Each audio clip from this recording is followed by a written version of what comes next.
मैं अजय सर आप सभी विद्यार्थियों के समक्ष फिर से एमबीबीआई क्वेश्चन लेकर के उपस्थित हूँ। आज हम लोग वर्ग 10वीं के विद्यार्थियों के लिए विषय विज्ञान से भाग ब रसायन शास्त्र से पाठ 2 अम्ल क्षार एवं लवण का पार्ट 3 लेकर के उपस्थित हूँ, क्योंकि इसके पहले हमने पार्ट 1 और पार्ट 2 बना दिया है। आप मेरे चैनल के प्ले लिस्ट में जाकर के देख सकते हैं, या उसका लिंक हम डिस्क्रिप्शन बॉक्स में दे देंगे, आप वहां से भी जाकर के देख सकते हैं। तो आज हम लोग पार्ट 2 में अम्ल क्षार एवं लवण में पार्ट 3 में हम लोग 25 एमबीबीआई वर्षनिष्ठ प्रश्न का अध्ययन करेंगे। तो जो भी विद्यार्थी वर्ग 10वीं के एग्जाम की तैयारी करते हैं, जिनका एग्जाम 2022 में है, तो वह जरूर इस पूरे वीडियो को ध्यान से देखिएगा, बिना स्किप किए देखने का प्रयास कीजिएगा, क्योंकि इस वीडियो में बहुत सारे वर्षनिष्ठ प्रश्न हैं जो आपके एग्जाम के लिए उपयोगी हैं। तो आप सभी विद्यार्थी इस वीडियो को बिना स्किप किए देखने का प्रयास कीजिएगा। तो आते हैं आज के जो 25 प्रश्नों का सीरीज है उस सीरीज की ओर। तो आज का सबसे पहला प्रश्न आपका स्क्रीन पर ये रहा। तो आज का सबसे पहला प्रश्न है कि 1 बिलियन लाल लिटमस को नीला करता है। प्रश्न ध्यान से सुनेंगे। प्रश्न है कि 1 बिलियन लाल लिटमस को नीला करता है, उसका संभावित पीएच है। आपको बताना है कि 1 बिलियन लाल लिटमस को नीला करता है, उसका संभावित पीएच मान कितना होगा। इसका 4 ऑप्शन दिया गया है। ए में है 1, बी में है 4, सी में है 5 और डी में है 10। प्रश्न बहुत ही इंपॉर्टेंट है। प्रश्न फिर से बोल देते हैं। प्रश्न है कि 1 बिलियन लाल लिटमस को नीला करता है, उसका संभावित पीएच मान क्या है। ठीक है, ऑप्शन है, पहला ऑप्शन है ए नंबर है 1, बी में है 4, सी में है 5 और डी में है 10। इसका आंसर होगा डी नंबर ऑप्शन 10।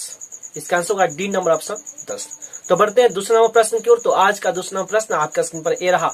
तो आज का दूसरा नंबर प्रश्न है कि कोई बिलियन अंडे के पीसे हुए कवच से अभिक्रिया कर एक गैस उत्पन्न करता है जो चूने के पानी को दूधिया कर देता है। इस बिलियन में क्या होगा।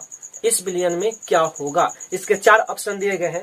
ए में है NaCl, बी में है HCl, सी में है LiCl और डी में है KCl। ऑप्शन फिर से बोल देते हैं। ए में है NaCl, बी में है HCl, सी में है LiCl और डी में है KCl। इसका आंसर होगा बी नंबर ऑप्शन HCl अर्थात हाइड्रोक्लोरिक अम्ल। तो बढ़ते हैं तीसरे नंबर प्रश्न की ओर। तो आज का तीसरा प्रश्न आपका स्क्रीन पर ये रहा। तो आज का तीसरा प्रश्न है कि अपच का उपचार करने के लिए निम्न में से किस औषधि का उपयोग होता है। प्रश्न फिर सुनिएगा। प्रश्न है अपच का उपचार करने के लिए निम्न में से किस औषधि का उपयोग होता है। इसके 4 ऑप्शन दिए गए हैं। ए में है एंटीबायोटिक, बी में है एंटासिड, सी में है एंटालोजेसिक और डी में है एंटीसेप्टिक। ऑप्शन फिर से सुनेंगे। ए में है एंटीबायोटिक, बी में है एंटासिड, सी में है एंटालोजेसिक और डी में है एंटीसेप्टिक। इसका आंसर होगा B number option antacid. Antacid. इसका आंसर होगा बी नंबर ऑप्शन एंटासिड। इसका आंसर होगा बी नंबर ऑप्शन एंटासिड। तो आशा करते हैं कि आपको ये बातें समझ में आ गई है। अगर आपको लगता है कि सही प्रश्न इंपॉर्टेंट है और आपके एग्जाम के लिए उपयोगी है, तो जरूर आप मेरे चैनल को सब्सक्राइब कीजिएगा, वीडियो को लाइक कीजिएगा, साथ ही साथ इस वीडियो को शेयर कीजिएगा और बेल आइकन को जरूर दबाइएगा, ताकि जो भी मैं वीडियो बनाऊं उसका नोटिफिकेशन सबसे पहले आपको प्राप्त हो और आप उस वीडियो को सबसे पहली बार देखें। तो बढ़ते हैं चौथे नंबर प्रश्न की ओर। तो आज का चौथा नंबर प्रश्न आपका स्क्रीन पर ये रहा। तो आज का चौथा नंबर प्रश्न है कि यदि आपके परिवार का कोई सदस्य अत्यधिक भोजन करने के कारण अम्लता से पीड़ित है, तो आप कौन सा उपचार सुझाएंगे। प्रश्न है यदि आपके परिवार का कोई सदस्य अत्यधिक भोजन करने के कारण अम्लता से पीड़ित है, तो आप कौन सा उपचार सुझाएंगे। ठीक है, इसका आंसर होगा बेकिंग सोडा के विलयन पीने को कहेंगे। इसका आंसर होगा बेकिंग सोडा के विलयन पीने को कहेंगे। प्रश्न फिर से बोल देते हैं। प्रश्न है कि यदि आपके परिवार का कोई सदस्य अत्यधिक भोजन करने के कारण अम्लता से पीड़ित है, तो आप कौन सा उपचार सुझाएंगे। इसका आंसर होगा बेकिंग सोडा के विलयन पीने को कहेंगे। इसका आंसर होगा बेकिंग सोडा के विलयन पीने को कहेंगे। तो आशा करते हैं कि आपको इसका आंसर समझ में आ गया है। तो बढ़ते हैं 5वें नंबर प्रश्न की ओर। तो आज का 5वां नंबर प्रश्न आपका स्क्रीन पर ये रहा। तो आज का 5वां नंबर प्रश्न है कि जल में घुलनशील क्षारक क्या कहलाता है। आपको बताना है कि जल में घुलनशील क्षारक क्या कहलाता है। इस प्रश्न को ऐसे भी पूछा जा सकता है कि जल में घुलनशील भस्म क्या कहलाता है। कंफ्यूजन नहीं होइएगा। प्रश्न क्षार और भस्म का मतलब एक ही है। प्रश्न पूछा जाएगा कि जल में घुलनशील क्षारक क्या कहलाता है, या प्रश्न ऐसे करके पूछेगा कि जल में घुलनशील भस्म क्या कहलाता है। तो इसका आंसर होगा क्षार, इसका आंसर होगा क्षार, इसका आंसर होगा क्षार। तो आशा करते हैं कि आपको इसका आंसर समझ में आ गया है। तो बढ़ते हैं छठे नंबर प्रश्न की ओर। तो आज का छठा नंबर प्रश्न आपका स्क्रीन पर ये रहा। तो आज का छठा नंबर प्रश्न है कि सोडियम क्लोराइड के जलीय विलयन से विद्युत धारा प्रवाहित करने पर यह वियोजित होकर सोडियम हाइड्रोक्साइड बनाता है। इस प्रक्रिया को क्या कहते हैं? प्रश्न ध्यान से सुनिएगा। प्रश्न है सोडियम क्लोराइड के जलीय विलयन से विद्युत धारा प्रवाहित करने पर यह वियोजित होकर सोडियम हाइड्रोक्साइड बनाता है। इस प्रक्रिया को क्या कहते हैं? इसका आंसर होगा क्लोरोक्षार अभिक्रिया, इसका आंसर होगा क्लोरोक्षार अभिक्रिया, इसका आंसर होगा क्लोरोक्षार अभिक्रिया। तो बढ़ते हैं सातवें नंबर प्रश्न की ओर। तो आज का सातवां नंबर प्रश्न आपका स्क्रीन पर ये रहा। तो आज का सातवां नंबर प्रश्न है कि सोडियम कार्बोनेट के जलीय विलयन में मेथिल ऑरेंज का घोल मिलाने पर घोल का रंग परिवर्तन होकर कैसा हो जाता है? प्रश्न फिर से सुनिएगा। प्रश्न है कि सोडियम कार्बोनेट के जलीय विलयन में मेथिल ऑरेंज का घोल मिलाने पर घोल का रंग परिवर्तन होकर कैसा हो जाता है?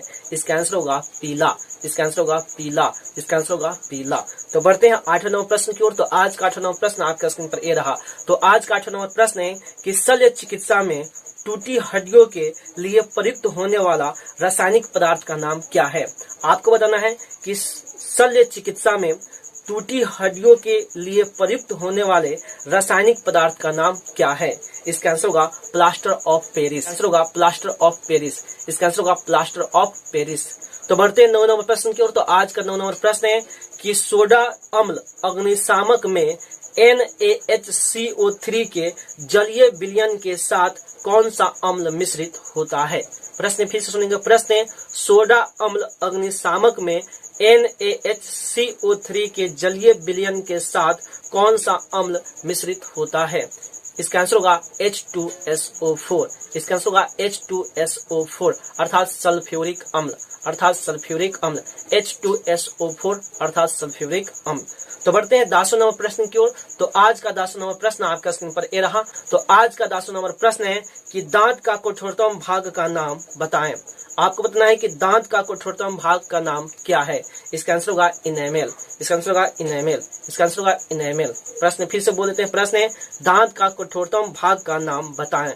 इसका आंसर होगा इनेमल, इसका आंसर होगा इनेमल। तो आशा करते हैं कि आपको ये सभी प्रश्न समझ में आ रहे हैं और आपको लगता है कि ये सभी प्रश्न इंपॉर्टेंट है और आपके एग्जाम के लिए उपयोगी है। तो जरूर आप मेरे चैनल को सब्सक्राइब कीजिएगा, वीडियो को लाइक कीजिएगा, साथ इस वीडियो को शेयर कीजिएगा ताकि आपके मित्र, आपके दोस्त और आपके सहपाठी तक यह वीडियो पहुंचे और वे भी अपने एग्जाम में एक अच्छा स्कोर कर पाए। तो बढ़ते हैं 11वें नंबर प्रश्न की ओर। तो आज का 11वां नंबर प्रश्न आपका स्क्रीन पर ये रहा। तो आज का 11वां नंबर प्रश्न है कि सोडियम बाइकार्बोनेट और टार्ट्रिक अम्ल का मिश्रण क्या कहलाता है? प्रश्न फिर से सुनेंगे। प्रश्न है सोडियम बाइकार्बोनेट और टार्ट्रिक अम्ल का मिश्रण क्या कहलाता है?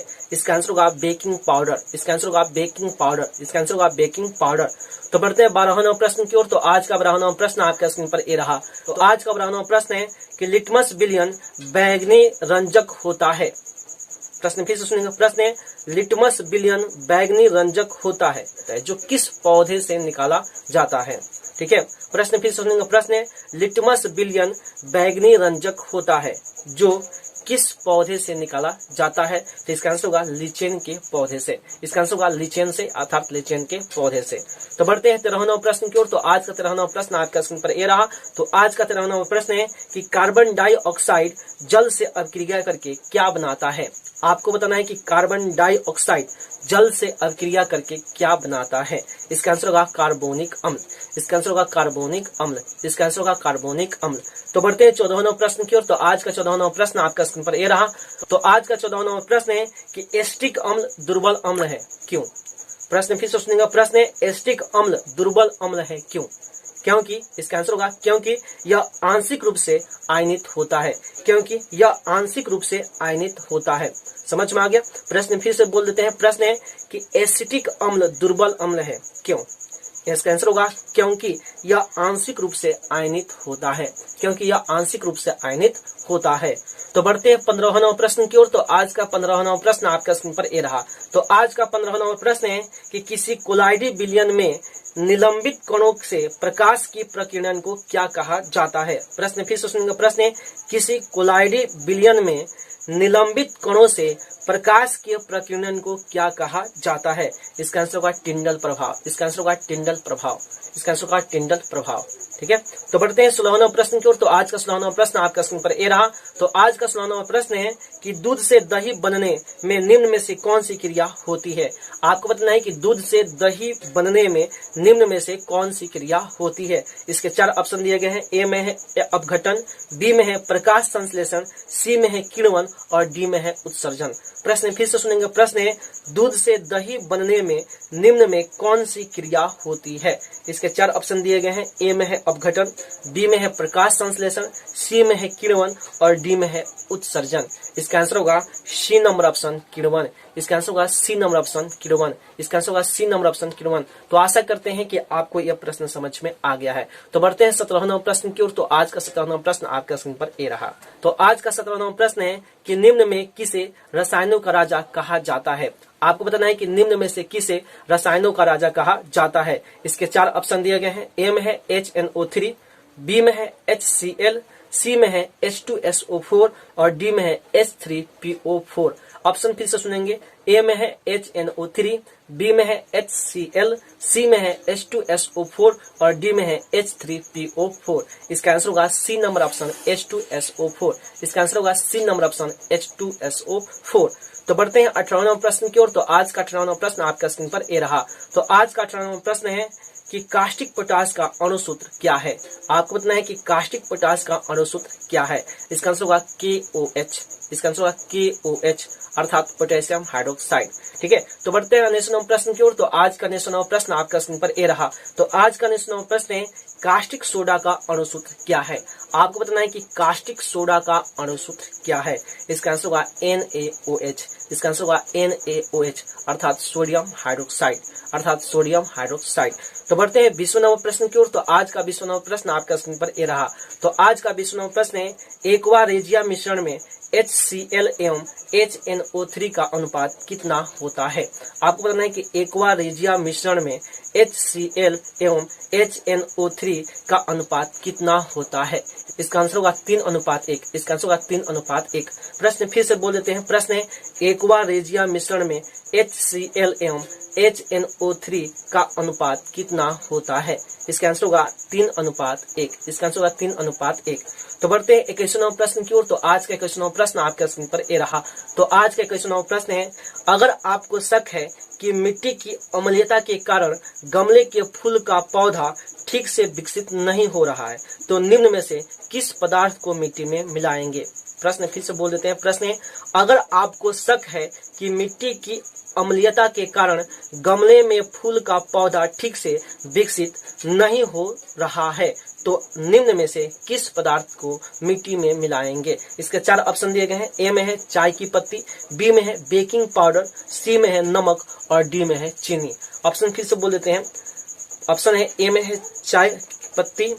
ऑप्शन फिर से बोल देते हैं। ए में है चाय की पत्ती, बी में है बेकिंग पाउडर, सी में है नमक और डी में है चीनी। इसका आंसर होगा B number answer baking powder. इसका आंसर होगा B number option baking powder. इसका आंसर होगा B number option baking powder.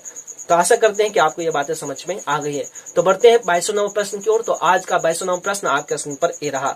तो आज का 22वां प्रश्न है मिथाइल ऑरेंज तथा फिनोल्फथैलीन दर्शाता है। प्रश्न फिर से सुनेंगे। प्रश्न है मिथाइल ऑरेंज तथा फिनोल्फथैलीन दर्शाता है। इसके 4 ऑप्शन दिए गए हैं। ए में है घोल की अम्लीयता, बी में है घोल की भास्मिकता, सी में है उदासीनीकरण का अंत बिंदु और डी में है इनमें से सभी। ऑप्शन फिर से सुनेंगे। ए में है घोल की अम्लीयता, बी में है घोल की भास्मिकता, सी में है उदासीनीकरण की अंत बिंदु और डी में है इनमें से सभी। इसका आंसर होगा डी नंबर ऑप्शन इनमें से सभी। इसका आंसर होगा डी नंबर ऑप्शन इनमें से सभी।